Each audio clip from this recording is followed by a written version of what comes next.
Oh goodness, just listen to the last recording. I'd written the one before it, part B, and after reading part A of that one before it and so on. So this one's 1967, I'm 20. Oh well, I'm moved to talk about, what is it now? Well, let me say I lost Diane. Her dad was everywhere that she was. I mean, we'd go somewhere, he'd run us there because I didn't have a car at the time. And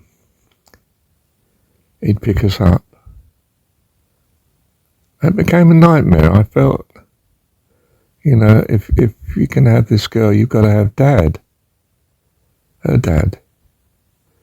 And I had a nice chap. He was teaching me to drive. I mean, he did everything he could and was appalled at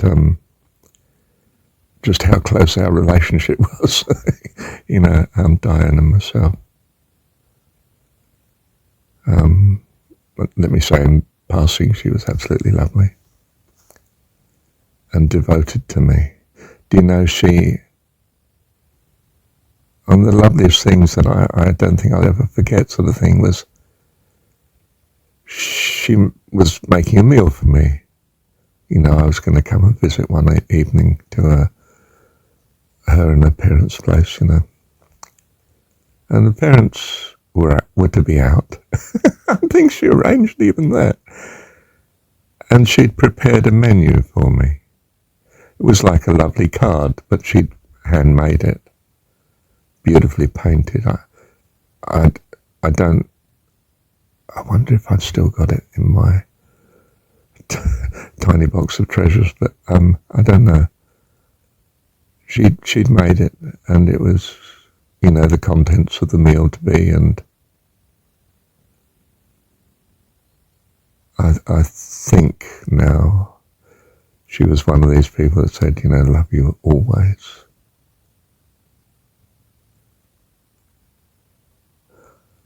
I was bowled over by her love. I was bowled over by her finesse, her delicate femininity in a sort of Victorian classical way. And I was old-fashioned in a sense, wasn't I? I mean, Mum was incredibly modern, but Dad was incredibly Victorian. Queen and country, all that sort of stuff. Whereas Mum was of the opinion rules are there to be broken. Gosh, they were well matched, I can tell you. They were murderous together. You have no idea of the sheer noise level when they were arguing, and that could be 2 or 3 times in a day. I mean, it's out of this world compared to what I purposed in marriage. Where was I? Yeah, so in the end, we were going to some dance, and he was going to take us and pick us up. I said, look, you've got to choose, girl, between your dad and me. Well, of course, that was disastrous. She was a simply lovely person, and she was devoted to Dad, so she chose Dad, and was desperately unhappy about it too. And I was, well, you make your choice, don't you? I mean, I can't be married to him. Nice chap though he is. I mean, it's you I want, not him. Well, of course, I was a child, wasn't I, really, in mind? I mean, as ego as big as a house and as worldly as they come, and kind but not broad and sensitive enough to understand the complexity and fullness of what we are as people and what we rely on. And she was, of course, an angel, loyal to her dad. Well, of course, I didn't know too much about that. I mean, that wasn't my upbringing. I was loyal to Mum. Her mum was very sophisticated. I mean, ruled the house, in fact. Her dad was a very mild bloke. And obviously considered inferior by his wife, who felt really she should be married to someone who was far more successful, not just, well, he'd worked for Marconi's, and I think it was a technical job. I knew what he was doing. But she would unquestionably preferred him to have been the managing director, you know what I mean? World's complex, isn't it? We are incredibly complex as persons. And so I blundered, and I lost her, and caused her a lot of unhappiness. I think she probably came near to suicide. But a young man, he's heedless of the chaos that he's leaving in his trail behind him.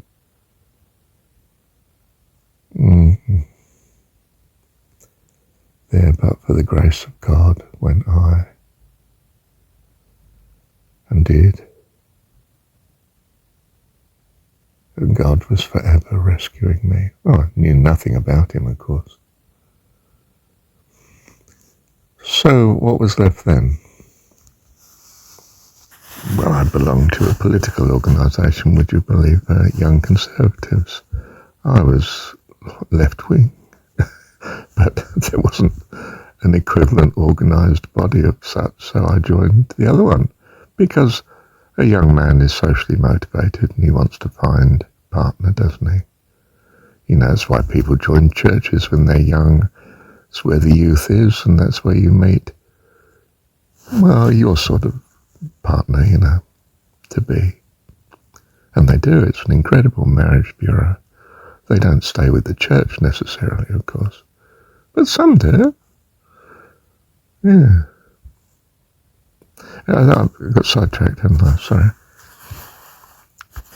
Well, they had some crisis where they voted the chairman out, and they needed to vote in another chairman, and I was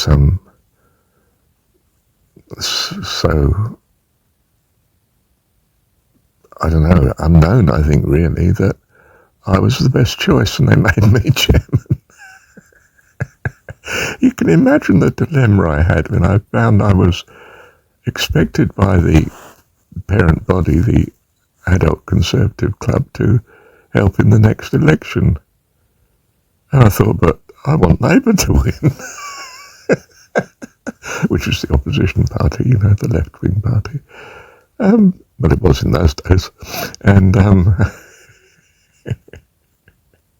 at some point they realised how unenthusiastic I was about mobilising their resources to help in the election, and I was voted out again. But I'd met two people. One was Mary, who I was to be with for nearly 5 years of my life. And another was Belinda. Now, Belinda was forthright, sitting in the back of my friend's car, and she was in the back of the car, and she put her head on my shoulder. We were travelling home from somewhere. I don't know what we'd been to, some sort of YC's Young Conservative thing. And I was, wow, I was ecstatic. This beautiful girl had put her head on my shoulder. She's made a move. I don't think I realised then that the only safe situation was ever that the woman made the move. It's never the man. The man just, like I did with Linda earlier, just is there, not particularly noticing her. but available in some sense, in that he's not tied up with anyone, and he's your sort of man. I didn't realise that was the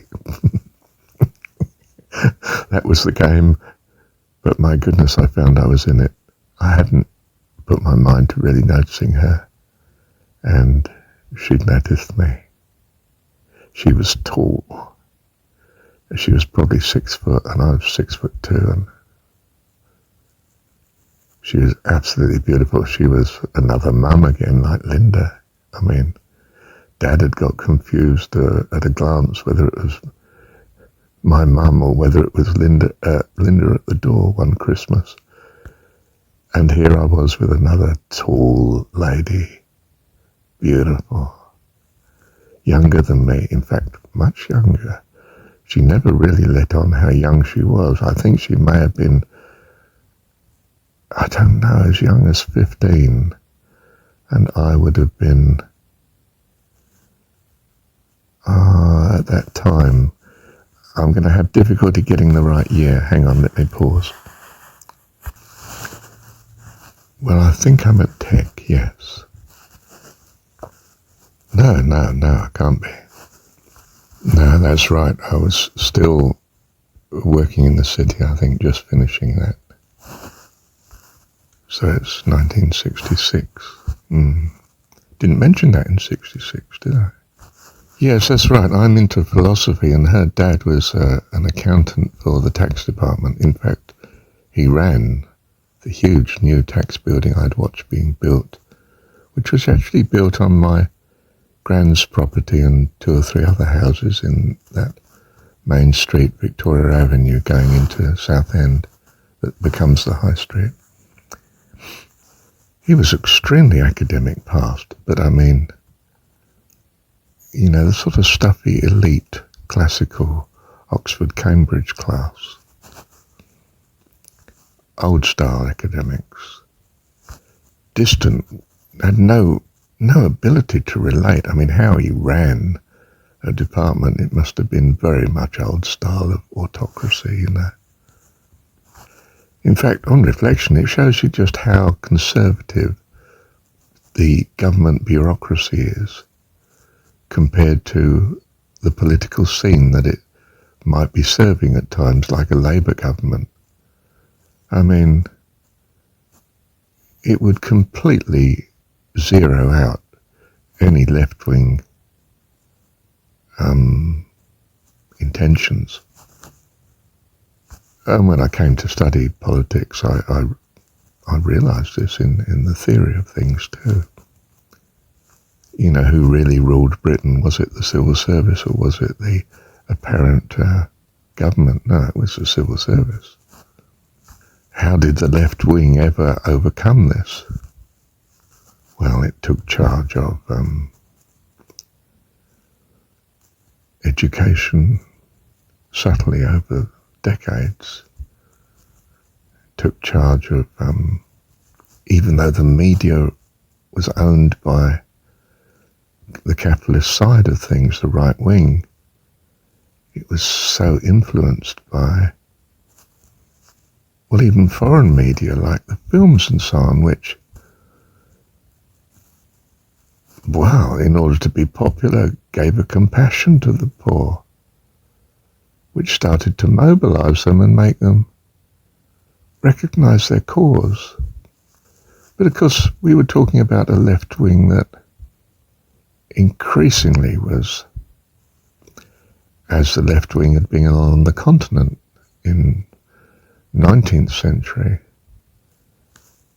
heading along a very secular road. In Britain it was not. It was founded on evangelical Christianity reforms. You know, their focus was on, first of all, getting rid of slavery and so on, and then the plight of the north of England population that was servile class, industrial towns and poverty, and Salvation Army type approach, you know. But the left increasingly in the 20th century was associated with there is no God. So, of course, it was doomed to give us what we are blessed with in the 21st century, which was, well, not left-wing at all, but a capitalized left-wing, and like communism, easily as sinister as fascism. I speak in general terms because it wouldn't be safe or right to speak any other way. For our society is as it is, and I am not come to change the world. That is the Jesus view. In the story, not in Christianity. They're forever trying to change the world, just make it worse. If you want to change the world, you just have to be. It's loving kindness that changes the world. Force only makes it worse and worse and worse.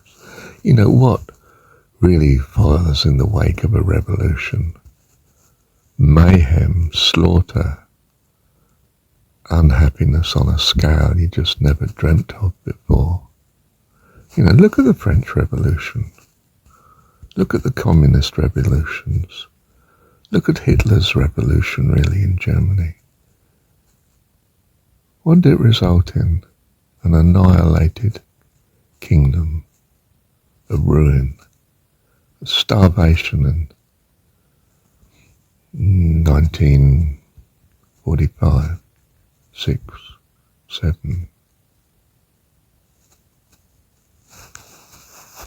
But I am come that you might have life and have it more abundantly. And I don't mean Christianity either. I mean what's in that Jesus story. A foundational change. Abba, Heavenly Dad. I grew up without such in my consciousness. My dad was anything but heavenly. I was praying for him, if anything, to be dead, not come home, have an accident. Because I was devoted and so worried about Mum. I was a child. When I was a child, as Paul says, I thought as a child. I did childish things. And you should have realized then that by the grace of the parent, in this case God, that's okay. Don't worry about it. I can handle that.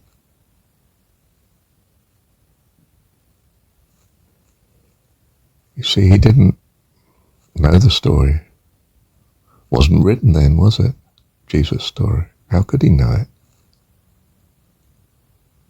He just knew he was longing for something that he couldn't see.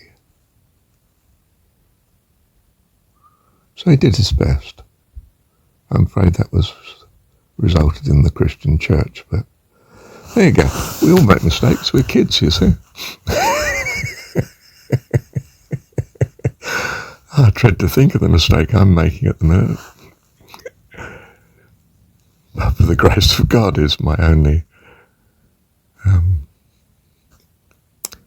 thing I can say. I'm going to make a break here. Thank you, Heavenly Dad.